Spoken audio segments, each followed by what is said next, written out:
this morning here with Mr. Les Khan, the program manager at St. Kitts and Nevis Citizenship by Investment Program. Good morning. Welcome to Dubai. Thank you very much. You're becoming a regular here. We see you very often. That's right. It's important that I be in tune with the market and the agents who represent St. Kitts and Nevis here.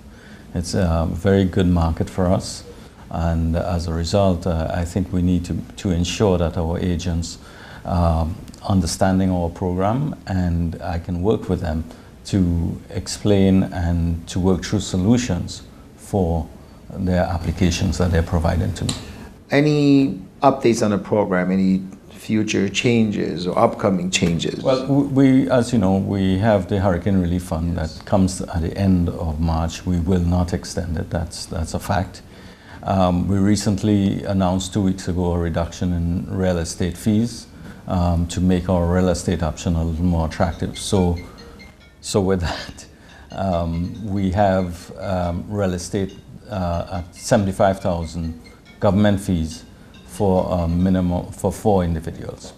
Okay, and that's a big reduction from $125,000 that was being charged before. And we did this adjustment taking into consideration the market, what the other programs were offering, and comparing it to where we were with the Hurricane Relief Fund and where we were with where we might be going forward in terms of our other options. But the real estate investment also is reduced to $200,000. No, the real estate option has not been reduced. There's a lot of discussion around what we would be doing. And one of the options is being considered in Cabinet is a possible splitting of existing real estate approvals. So we still have and will have the investment option at $400,000. But we recognize that based on market demands, we may want to be a little more competitive, and therefore we are considering the splitting of those who have been approved at $400,000 to split it into $200,000. But there's a caveat to that. We probably will not allow resale under the CBI if it is split. So if an individual wants to sell under the CBI program, they can invest under the original plan, which is $400,000.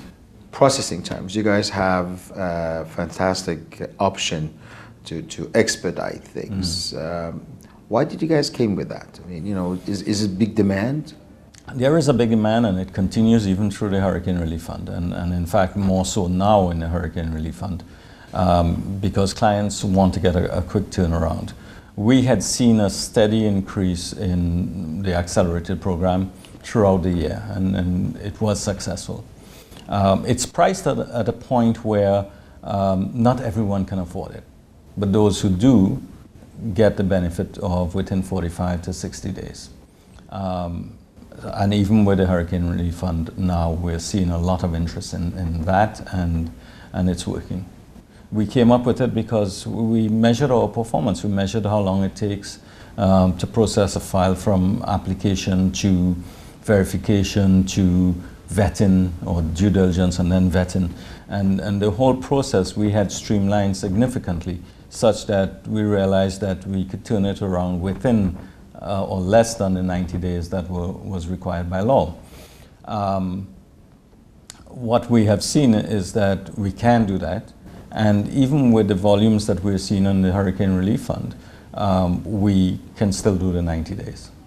And that's because we are ramping up, we have the right staff, we've trained, we have a system that's was the best. I can't say it is the best anymore because I think there are improvements that we can make on it, and we're working on that.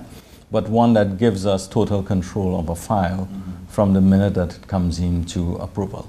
Well, you have a track record of over 25 years of processing these type of applications, so you must be getting very, very good at it. Well, I think what has happened is that, as you know, 2 years ago, we took an approach of looking at the program, trying to figure out how we can improve things.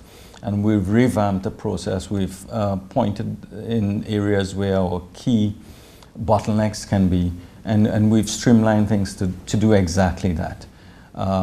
We've added staff, we've changed the structure of the organization, such that I can now travel and there are people who take care of things.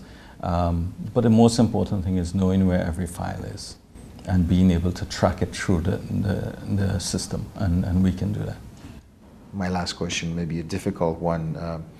I like to feel that a program is open to anyone, but of course not everyone should be able to go through it.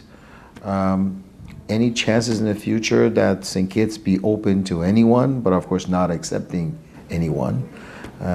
Be open to anyone applying at least? Right now, obviously the restrictions is Afghanistan, North Korea and Iran. And so far our government has stayed true to that right now.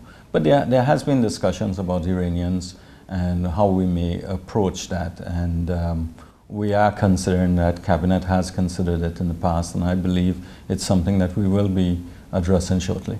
Good. Well, I think St. Kitts and Nevis has always been a fair jurisdiction, well managed, and I think under your good management, it's going to continue doing so. Thank you very much for your time, and good luck to you. Thank you very much. Well, thank you very much.